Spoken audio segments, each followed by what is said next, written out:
Two men journey to the bars and restaurants of Scandinavia to find amazing beers, always with the same question. Hey, what's on tap? It's time to find out.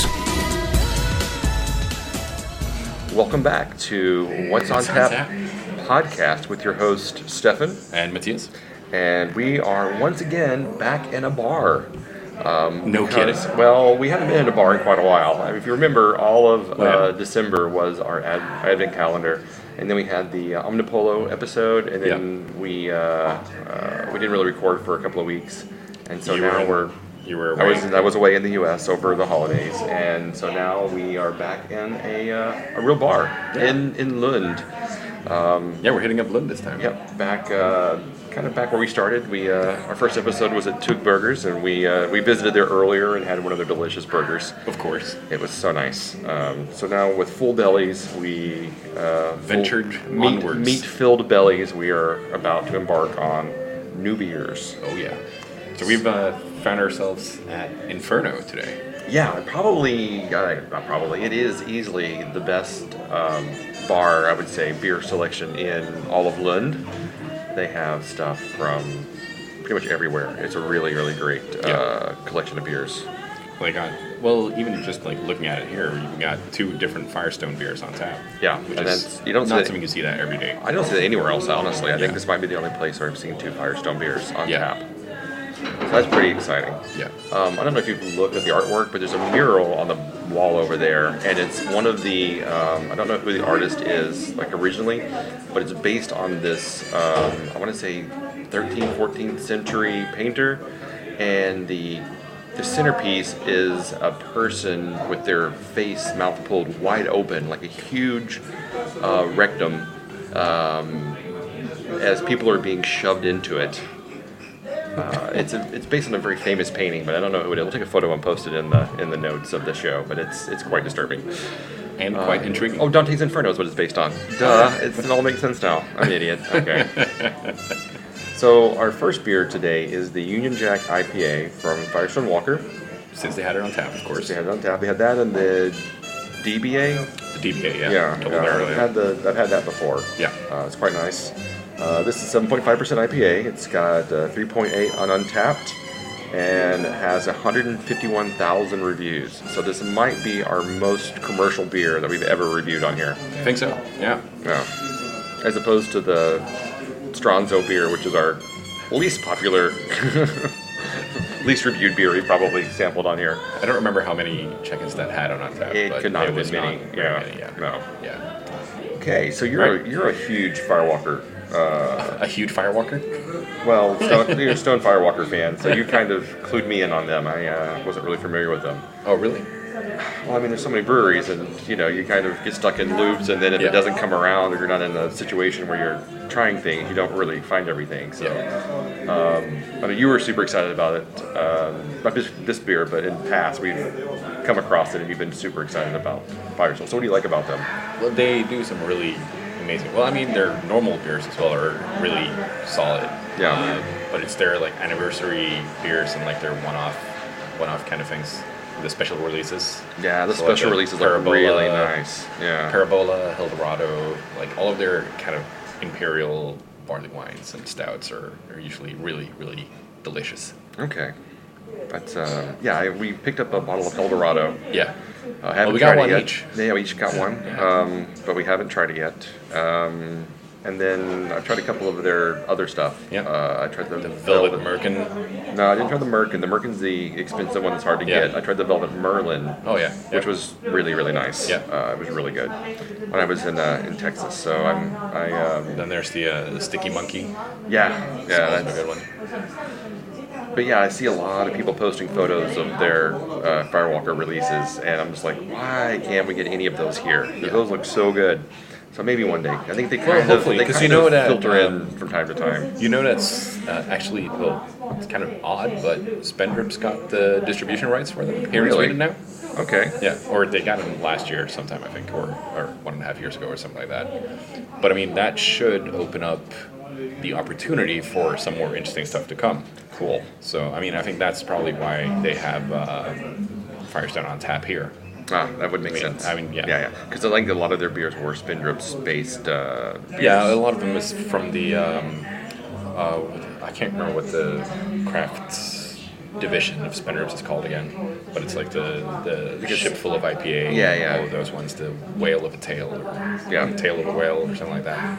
But it's So it's basically all Spindrips on tap, I think. Yeah, then when you said that, I was like, oh, those are all Spindrips pretty much beers. Except for the Brewdog Tap Tower they have. Yeah. Which had Beavertown on it today. We should have got that. I don't know why we didn't. Oh, true. It's a good beer. Yeah. But it's not the Well, point. the Union Jack is Union Jack's excellent as well, still really good. All right. So this is a very traditional, like, IPA. I mean, just straight up the middle, solid West Coast. looking. Yeah. West Coast style IPA. Got a really nice hoppy nose to it. Oh yeah. What kind of hops would you say is predominant? Oh, I have no idea. Are you sure? I thought you had that nose. You're like, oh, this is the... Well, it's really citrusy, so Yeah. I'm going to guess from the West Coast as well, there's probably going to be some Cascade in there. I would guess so as well. Yeah. All right. Yeah. Let's just take a sip here. Yes. That's a big sip. It's more of a gulp. I'm a big gulp. That's really nice. It's not... It's more malty than I would have expected. It's bitter. It's not overly citrus flavored, but it's got a nice IPA-ish bitter citrus to it. Yeah. But really, really malty. Oh yeah. Well, a lot more malty than usual West Coast IPAs, I think. It's almost like a double IPA kind of maltiness. Well, it is 7.5%, so it is technically it is a It is a double IPA. Yeah, I didn't. Yeah, territory. 75%. Yeah. Yeah. So, but I mean, it's still. I think it's still marketed as a regular IPA though. That's what it said on the sign. Yeah. Union Jack IPA. Yeah, because they have the double jack for the double IPA. Yeah, I wonder what the ABV on that is. I have no idea. It's got to be. It's got to be more. You think it's gonna be more? Let's just find out. So $20 that it's 9. $20 is 9.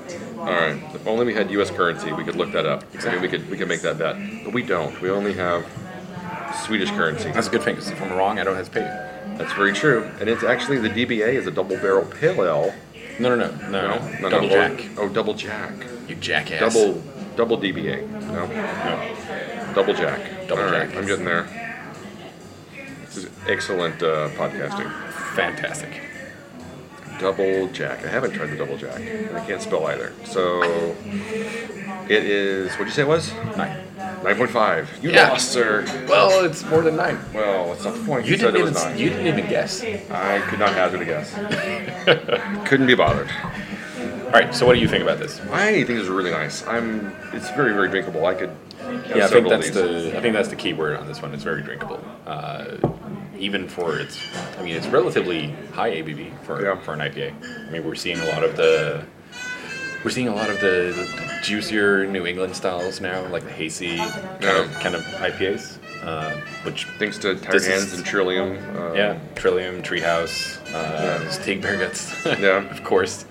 But I mean, looking at this, it's more of an old school IPA. Definitely. Old school, we mean from like 2 years ago. Exactly. Yeah. Exactly. So, but this is not hazy or anything. No, it's it's clear. It's got a little bit of like the caramel color to it.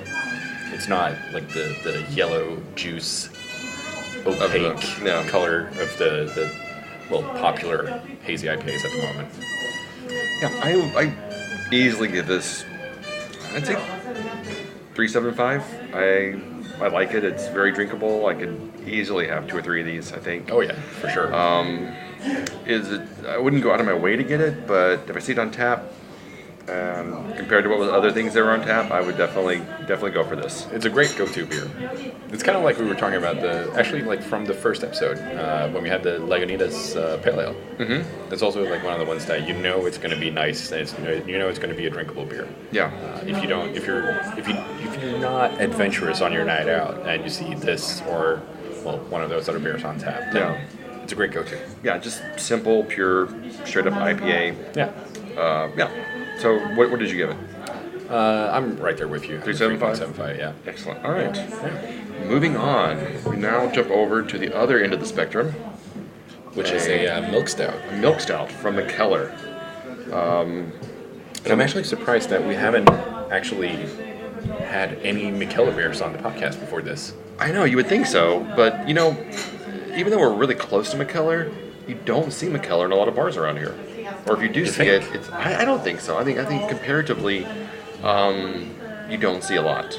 Like you would expect to see it everywhere. It'd be like ubiquitous to the area. But if you go to like the Bishop's Arms, they usually don't have it on tap unless it's a special occasion. But they have tons of bottle though. Yeah, I guess you see tons of bottle everywhere. I don't think you see tons of. Actually, no, I don't really think you do. I don't think you're looking enough. I don't really remember seeing, or maybe I just have like label blindness. I'm like, oh, that's Mikkeller, so I just kind of glaze over it and go somewhere else. Yeah, I mean, that's very possible. I don't like. We were at Bishop's Arms Savoy last night. I don't remember seeing any there. They didn't have any. Oh, there's bound to be tons of them. I'm sure there are, but I do not remember seeing anything in the cabinets. There wasn't anything under stouts. There wasn't anything in the sours. There wasn't any tool old either. They had something in the Frederiksdal cherry sour they had at least. No, they did have the higher end Frederiksdal thing, which there. is an excellent beer. And then they had a Spontan a Citra. The sour single, Citra single hop. Citra single hop. Yeah, they had that on tap. Dry hop Citra. Something like that. Yeah. All those words in there somewhere. I think all of the Spontan dry hop series have been really excellent. Yeah. But I think my favorite one was the Simcoe or the Amarillo. I think the Simcoe was my favorite. Yeah, that was really nice. But yeah, I think being so close to Copenhagen and so close to Mikkeller, I don't feel that they're overrepresented here, like I've seen in some places. Like if you go to the UK, like Tuol is everywhere. It's like just you go somewhere and they're going to have two or three on tap. You don't really see it on tap over here very often. Yeah. Same thing with Mikkeller. You don't really see Mikkeller on tap unless it's a special occasion usually. Like you can usually find, like you said, a couple of bottles somewhere. Yeah. I mean, you usually find the American Dream is usually on tap at least at the Bishop's. Gustav. At the Bishop's Gustav, they usually have American Dream on tap. Yeah. Which is just a lager, just American lager. Yeah. It's a well-hopped lager. Yeah. Yeah. So, I mean, I think that's a really good go-to beer as well. Yeah. And like, we're huge Mikkeller fans. I am usually really excited about Mikkeller releases. And might be that we've been so spoiled with like the regular offerings up until now. So, I mean, we've gone through all the regular beers. Yeah. And so when you look in the fridges, you kind of like, that's why you get the idea that, or why you get the perception of it not being represented that much, because we've already tried all of the kind of staple beers that they put out. All right, well, I'm going to keep note of this. I'm going to do a little self-inventory. Whenever I go places, I'm going to see how often we see Mikkeller beers available. It's just like when we see the barley wines, like the big Worcester or something like that, that's when you get like, that's something really, really nice and exciting. I really want to try that barrel-aged sour ale they came out with. Which one? Mikkeller came out with on Friday. It's a barrel-aged sour. It's supposed to taste like a whiskey sour. Yeah. I want to try that so bad. The Necropolis release. I want that. Yeah, me too. Well, hopefully we can get it next week. Yeah, hopefully. All right, so this is 6% alcohol milk stout. Yep. It's actually called Mikkeller Milk Stout. Yep. That's what it says on the tin. It's a 3.88 review on Untappd out of 9.5 thousand reviews. Yeah. So yeah, looking forward to this one. Cheers. It is your standard kind of stout, very black, nice little head retention there. Smells kind of like a porter actually. How would you define a porter smell towards a stout smell? Well, for me, a porter smell usually has more of that burnt kind of bacony. It should really be the other way around. Like that roasted malt is what gives you that burn, the burnt. Yeah, but I mean the stouts here don't usually have that burnt flavor to them. In Scandinavia, I would say they're usually much more sweet and rounded, and whereas the porters usually tend to be a little drier and bitter and a little harsher than the stouts. At least in this region, maybe in other parts of maybe in the U.S. or other parts of the world, they're different. I don't know. I have a really tough time distinguishing between porter and stout nowadays. I think the two styles have really blended together with all the imperial variants and all that. Yeah, once you start throwing all the imperial stuff in there, it really just becomes one thing. Yeah. I think the differences are pretty subtle anyway. Oh yeah, for sure. So what do you think about this? What's your first impressions here? Well, it's hitting, like, for a 6% stout, it's excellent as well. I would say it's not too thin. You get all of the roasted character that you want from a stout. Mm-hmm. I'm going to guess that there's lactose sugar in it, since it's a milk stout. Definitely say there's lactose sugar in it. It's also what gives us the thicker mouthfeel, thicker body of it. Sweetness is really prevalent in it too. Yeah, but I am picking up a little bit of, like, the bacony, smoky characters, which I like.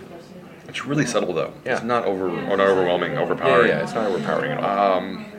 This is extremely drinkable. Oh yeah. Again, this really, and at 6%, it is actually extremely drinkable without getting you, like, blackout drunk. that's very true. Yeah. When we did the outside the lines, that's like 11%, and it's pretty heavy. It's really heavy. This is much lighter. Oh, you did that with Brew Bloods, right?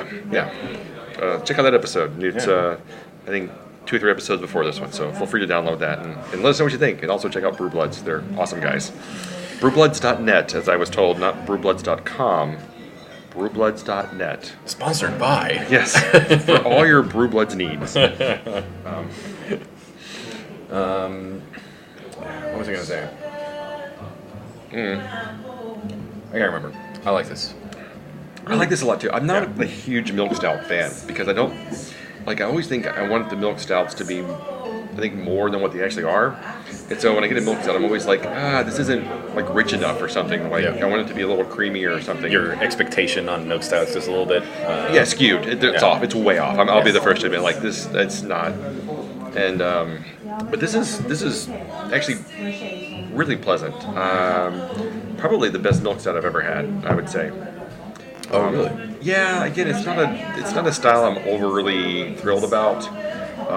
But this really is kind of, I would say, not the best. Maybe it sets the criteria for what you want from milk stout. It sets the bar for it. It sets the bar, exactly. Yeah. Thank so you. now you have a good idea of what to expect from baseline milk of stout. what I want from milk stout. Yeah. And then it either goes up or down compared to that. Yeah. Because this gives me the sweetness and the... You still get the roastiness and the roastiness and the smokiness. Yeah, exactly. And just really, really pleasant. Yeah. Throw in some adjuncts onto this, and I think you could really have a lot of fun and play around. A little bit of vanilla and coffee beans could kind of do some fun stuff with this. Oh, definitely, for sure. We don't see a lot of milk stouts in this region. I don't know why. Well, I think because most breweries probably don't call it a milk stout anymore. You don't think so? No, because there's tons of breweries that put lactose sugar in their stouts just to increase the body of it and the mouthfeel and the sweetness. Yeah. But you don't really call it a milk stout anymore. Is my view of it, I think. Maybe. So I mean, we see the Terrapin Moohoo chocolate stout. Yeah. Yeah. And we see the Left Hand. Double nitro. Yeah, it's a milk stout as well. We see those Left two. Hand nitro milk stout. Yeah. Yeah, we see those two Yeah. around here quite often. Yeah. I think you can find those pretty much any time in System Bullets. Yeah. But other than that, I think the Terrapin is actually quite low in ABV as well. Yeah. I think that's also somewhat like 6%, something like that. Yeah. But other than that, you don't really see milk stouts on the shelves. At least nothing At least labeled it's not milk shelf. marketed as a milk stout. Yeah. Yeah, but those are the only two. And as far as I've heard really good things about Terrapin, and the only thing we ever get is that one. Yeah, That I one want to try beer. something else. And I'm not thrilled about that one. So whenever I see it on the Just a shelves, little bit too much chocolatey yeah, I just for my taste. I just It's haven't. kind of cloying sweetness. to it. Yeah, I just haven't, gone out of my way to try to find other stuff because we've only had that one to try from. All right, so what do you rate this one? I'm gonna go with again 3.75. Yeah, I was gonna go 3.5, but yeah, 3.75. Also, it's You are really allowed to give it 3.5. Yeah, I'm gonna go 3.5. I like it. It's like, again, it's good. It's a good just baseline. It sets the standard, and then you kind of can. It's just a shame that you're wrong. I'm not wrong. I'm ashamed that you're wrong by 0.25. Maybe I'm just getting harder in my ratings now. I'm kind of like I'm going the other way. Instead of being too liberal in my ratings, now I'm just like really being a hard ass on everything that I review. But yeah, no, I think this is 3.5. It's really nice. It's really solid. I could give it 3.75. Definitely is not. It's If you've been like 425, I'm like, well, you're obviously a crazy son of a bitch, but no, this is really nice. I like it quite a bit. Very drinkable, very enjoyable. All right. Well, this brings us to a close, this episode at Inferno. I hope you enjoyed this return to form episode. And be sure to check us out on iTunes. Download, subscribe, rate us. We appreciate it. We're also on Instagram under What's on Tap. Podcast. And you can also find us on Stitcher and Facebook. So, pretty much everywhere. Yep, all of your social media needs are covered. Everywhere you want to be. Look for us on Grindr soon. Matthias is going to be there.